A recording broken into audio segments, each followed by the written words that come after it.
Alright y'all, welcome back to the channel and to another really interesting little rifle test we got out here today. It's a setup that y'all haven't seen on the channel yet, and one that I'm really excited to see what it might actually do. I don't have the highest of expectations for it, and you'll see why here in a minute, but I'm hoping that it's at least usable. Let's just say that. So for what we're going to be running today, I dug through the safe and pulled out this old rifle that we've had forever. We don't really know where it came from or how it got in the family. And I went through a whole long string of testing and stuff like that with it, measuring stuff to make sure it was safe to shoot, taking it to different people, and everything looks like we're good to go. I have test fired it and put, I want to say 7 or 8 rounds through it just at 25 yards, and it's looking pretty decent so far anyway for what it is. But enough talking, this is what I've got out here today. This is an old Lee Enfield SHTLE no.1 star that's been restamped to a triple star, and it is definitely an early one, being a 1907. And as you can pretty much see already, it is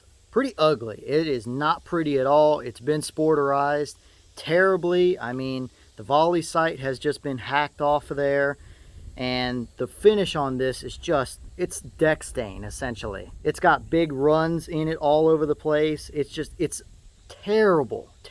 And the amount of hours I spent cleaning cosmoline and stuff like that out of this thing is ridiculous, and it's still not perfectly clean. So definitely an interesting setup, but not so pretty setup at the same time, especially if you are really into these older wartime rifles and stuff. This one's got pretty much every marking under the sun on it. I'll overlay some pictures and stuff here, maybe a clip or two of some of the markings and stuff closer up, so maybe somebody can actually tell me what this rifle has been through or the places it's been. I would hazard a guess both World Wars probably saw this rifle have some action in it, but it's still an interesting enough setup that I simply wanted to see what it could do, and maybe it might be good enough to take a deer with it at 30, 40, 50 yards and take it out to a range every so often and shoot a few rounds. It definitely has some pretty open headspace to it, and the rifling is a little bit on the rough side, but it's good enough to stabilize rounds. It's definitely not a precision rig whatsoever,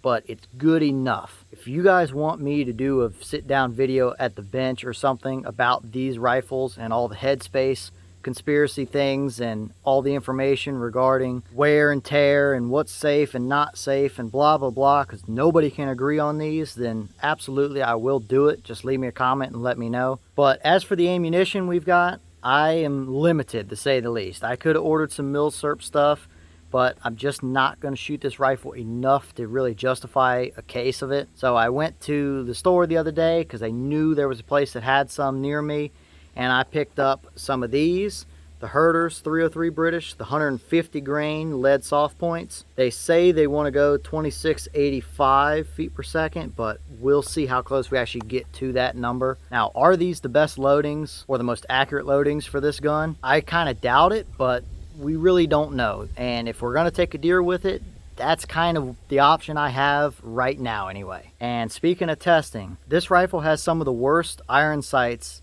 out of any rifle I've ever used. You can barely see the front blade. It's just, it's terrible, at least for my eyesight. And with the accuracy question still up in the air, I'm going to start with a 3-shot group at 50 yards, and we'll see what it can do. I don't think it's going to be a super precision rig by any means, but is it good enough to take a deer with it or just plink with it or something like that? That's all I'm looking for. So as per usual, I do have the chronograph, so we'll see what velocity we're getting. We're going to start at 50 yards, like I said. I've got a nice big target that I can hopefully see and try and get the best 3-shot group I can. If it surprises us and does really well, then I may push it out to 100 and see what it does there with another 3-shot group. But if it's looking kind of meh, I may just add 2 more rounds and make it a 5-shot group at 50 and call it there. But we'll just have to see when we get there. So let's get you guys set up with a view of the target and the chronograph. Start out with this 3-shot group at 50 yards and see where we're at.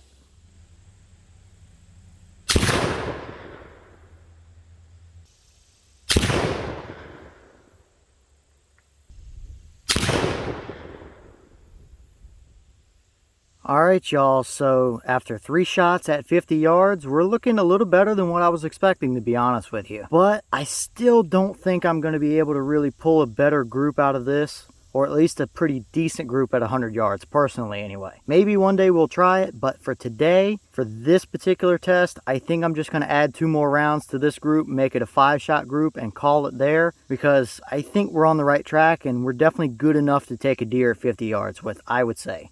So let's get set up again, take 2 more shots, make this a 5-shot group, and we'll call it there for today's test anyway.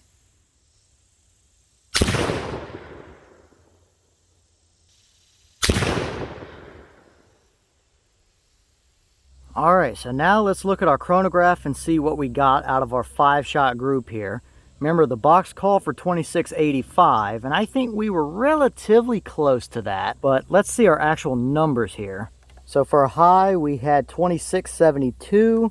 For a low, we had 2609, and that gave us an average of 2640. So that's 45 feet per second under what the box claimed, which could be them testing it in a different barrel length, but with it being 303, I would have expected it to be in an Enfield. So it could just be weather conditions, or I know that my barrel has been absolutely shot to death. So it could just be my barrel and the rifling being a little bit weaker than a newer rifle would be. But either way, we're relatively close as for velocity numbers.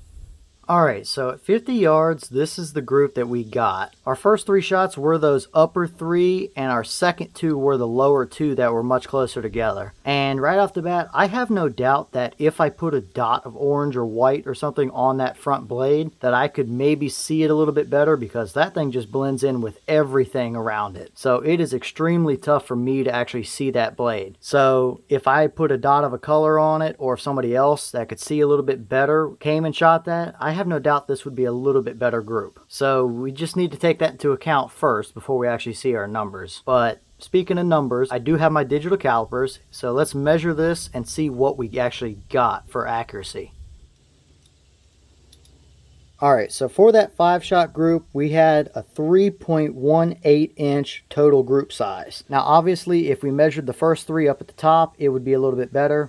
Same as the bottom 2, it would be a little bit better. But overall, just a tad over a 3-inch group. It's honestly better than what I was expecting for that rifle, because that thing has just been shot to death. So we're definitely looking plenty good enough to take a deer at 50 yards anyway with. Now maybe we should try and pick up some more ammo, and I can try and get some better visibility with that front sight, and maybe we can try it at 100 yards then and see what it does. But for today's performance, I definitely am pretty happy with the performance that we did see. It's definitely no precision rifle, and it's not technically probably as good as it could be, but it's definitely plenty good enough for what I was looking for, or for what I was expecting to see anyway. Alright y'all, well, what did you think about that old kind of clapped out piece of junk Enfield, to be honest with you? It is rough on every imaginable level, but clearly it's not quite done yet, which it seems to be the case with some of these old military rifles, especially the Enfields. But at the end of the day, that's what they were built to do, is to shoot and to shoot and to shoot some more. So is this a precision rig? No, not by any means. It is on the ragged edge of what it can actually do still, but it's plenty good enough for what I would like to use it for. And even then, I still think we can pull a little bit better out of it. But what do you guys think about it? Should we bring this thing back out and test it some more?